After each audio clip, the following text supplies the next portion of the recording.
Сіз бейне жазбаны түсіретін кезде жәбірленуші Гайпаевты ескерттіңіз бе? Видео жазбаға түсіруіне жатын құқықтар мен міндеттер түсіндірілді ме? Жоқ, ескерткен жоқпын. Жалпы видео жазба түсірген кезде қылмыстық іс тіркелді ме? Сол сәтте білдіңіз бе? Қылмыстық іс тіркелген, тіркелмеген? Қылмыстық іс тіркеліп тұрған уақытта. Тіркеліп тұрған. Тіркеліп тұрған. Жақсы. Видео жазбаны түсіретін кезде тергеуші мен арнайы қаулы шығарылды ма? Видео жазбаны түсіру бойынша ол қаулымен сіз таныстыңыз ба? Сізге жолданды ма ол қаулы орындауға? Видео жазбаны тергеуші тарапынан ешқандай қаулы болмады. Өз басым қылмысты біздің ең бірінші мақсатымыз қылмысты ашу болып табылады. Куәгерлер, күдіктілерді анықтау болып табылады. Сол мақсатта өзім бейне жазба түсірдім. Яғни ешқандай қаулы шығарылған жоқ? Қаулы шығарылған жоқ. Сізге жеке тапсырма берілді ма ресми түрде бейне жазба түсіру керек деген? Берілген жоқ. Тергеу сотымен жасырын тергеу әрекеттерін жүзуге қаулы шығарылды ма? Сол уақытқа ма? Иә. Жоқ. Іс бойынша жедел тергеу тобы құрылған 2 рет, иә? Сол жедел тергеу тобының құрамында сіз барсыз ба? Бұндай іс әрекеттер жасауға? Жедел тергеу тобы. Жедел тергеу тобы? Жоқпын. Жоқсыз. Сіз негізі білдіңіз ба? Қылмыстық процестік кодекстің 198 бабына байланысты тергеуші бірінші қаулы шығаруы керек екен бұндай іс әрекеттер жасау үшін? Білем. Білесіз. Тергеу сотының қаулысы жоқ болса, яғни бұны құпиясыздандыруға да ешқандай қаулы шығарылмаған департамент басшысымен де аудандық полиция бөлімінің басшысымен, дұрыс па? Осы видеоны ма? Иә. Бұл видеоны ағарда біз айналыспадық, өйткені полиция департаментінің тергеу басқармасы істі алды. Жақсы. Жалпы осыншама заң бұзушылықтар орын ала тұра түсірілген видео жазбаны не мақсатпен түсірдіңіз онда? Кешіріңіз. Мемлекеттік айыптаушы мүмкін өзі негізі бар шығар. Бір осыны түсіргенге қандайды бір заң тұрғысынан. Иә, соны құрмет сот соны. Бұл видеоны түсіргенім мен жоқ, заңға сәйкес қандай негізбен түсірдіңіз? Қандай негізбен сұрау жүргіздіңіз? Заңға байластырып беріңізші, қандай заң негізінде?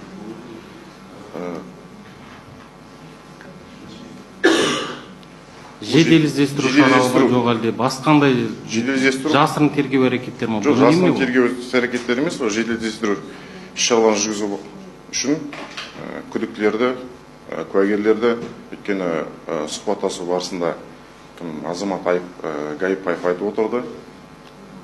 Сол заңның нақты заңның атауын, нақты бабын айтып беріңізші. Нақты бабын айтылмады. Басқа сұрақ жоқ. Жақсы, сізде сұрақтар ма? Мынандай сұрақ, кешіріңіз. Куәлжан, сіз яғни жаңа айтып отырсыз, Гайпаевты видео түсіру жасау жөнінде ескертпедіңіз, иә? Дұрыс қой? Қылмыстық процестік кодексіне сәйкес, талаптарына сәйкес сіз тиісті хаттама толтыру керек болсыз. Дұрыс қой? Осы мән-жайлардың бәрін жаңа біле тұра, сіз сонда не түсірдіңіз сонда? Не үшін түсірдіңіз? Бұл қылмысты ашу мақсатында, қылмысқа қатысты адамдарды анықтау мақсатында осы бейне жазбаға түсірдім. Өзіме қызметіме керек болады деп. Сіз видео түсірілім жасау жөнінде өзінің басшылығымен, басшы құраммен рұқсат алып сөйлесіңіз бе ол жөнінде? Жоқ, бұл уақытта мен ешкімнен рұқсат алған жоқпын. Өйткені деген азамат Гайпаевпен бірінші қарап сөйлескен мен болдым.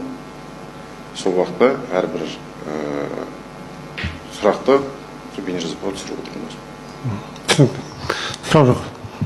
Барлығы осы қылмысты ашу мақсатында істелген іс-шаралар болатын. Қоя беріңіз. Құрметті айтыңызшы, сіз сол кезде айтасыз, жәбірленушілер, күдіктілер деп бөліп отырсыз. Ол кезде сондай қаулылар шығып еді?